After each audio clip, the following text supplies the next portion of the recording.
As usual, I keep my saws running all the time. And so here's kind of an update on what I've been cutting over the last couple of weeks or so. I start up here at the top. I should have taken a picture of the label because all I can remember is it's snowflake something. And it's a Plume agate, obviously. It's got some great plumes running through it. Now I'm concerned this matrix doesn't feel very hard, so I cut one thin slab, and I could try doing a doublet if necessary. And then I cut a couple of standard 1/4 inch slabs, and then I've got another big chunk to play with if this stuff turns out to be good. And then I finished slabbing up this piece of firestone from Africa. I think you saw part of it in a previous video, and these are the last few slabs after I put it in my slab grabber. Here's a piece of Mexican crazy lace. Has some great pattern to it. Unfortunately that piece broke, but it's no big deal. Took a few slabs off of it and then decided to stop, and we'll see where it goes from here. This side doesn't look too great, so this might just end up being a display piece. And this little guy, I did sand down the end of it slightly, and I don't know if it'll show on camera, I hope so, but it's basically chatoyant. So I'll be cutting it across this way to get those nice little buttons. Like I said, I hope it shows, but it might not have the light just right.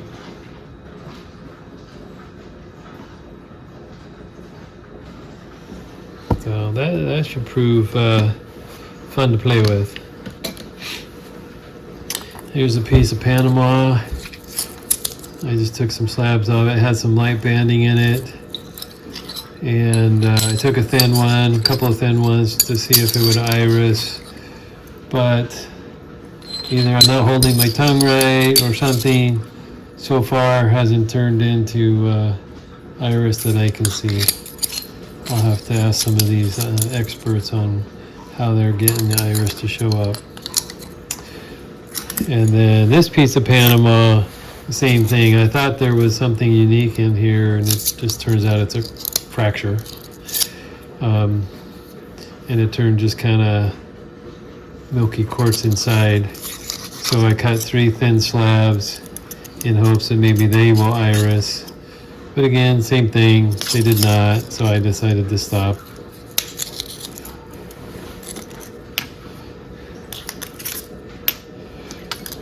Here's a nice little piece of green quartz. Had a nice looking figure here.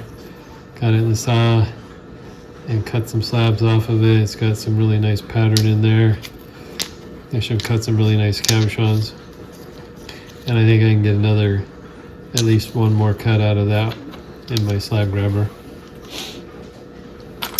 I did a bunch of mozarkite, and some of it's not bad.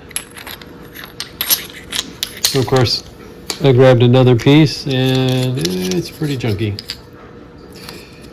Might be able to get some small cabs out of this stuff, but there's a lot of pits and fractures and things like that. So this piece isn't showing too much promise.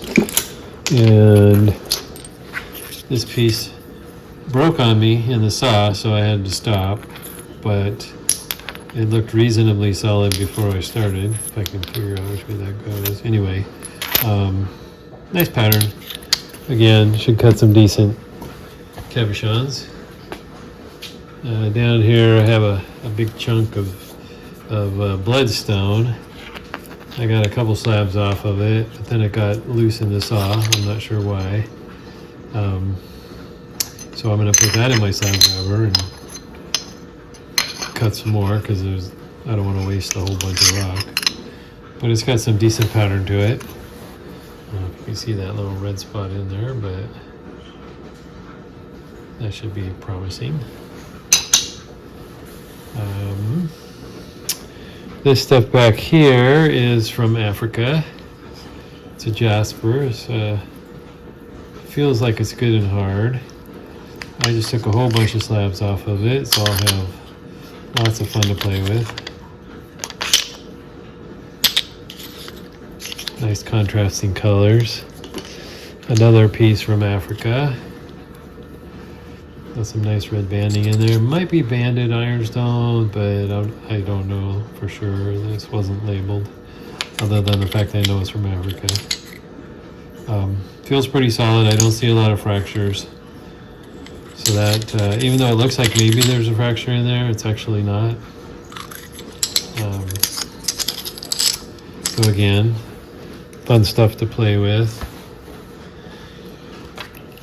This piece of Mexican crazy lace had a nice little pocket, crystal pocket. So I cut a thick end piece to try and capture that. And it has amazing patterns in there. So I took a few slabs of that.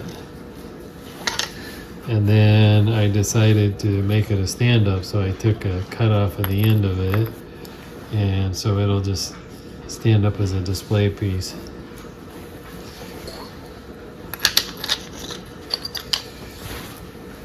And I think in another video I showed, this was part of my rock show haul, and it stood up but it was leaning forward, so I took a slab off the bottom of it, which exposed a nice little crystal pocket. Interesting.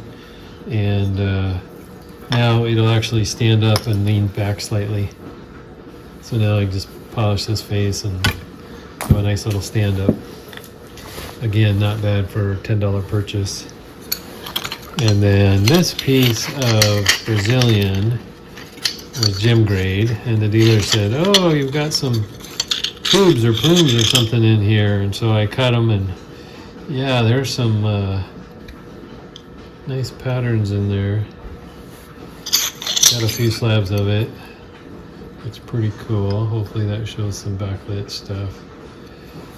And then it kind of started to taper off. Looks like there's some water line up there too. This thing's got all kinds of good stuff in there. So I flipped it 90 degrees and took a few more slabs off of it. It's got all kinds of craziness going on in there. So this ought to produce some nice cabochons as well. And then off to the side here, I have some petrified wood that I took some slabs off of. I know most people know I'm not the biggest fan of petrified wood, but every once in a while I do cut some. So that's it for the last couple of weeks of playing on the saws. And one of these days I'll get around to cutting some cabochons out of this stuff.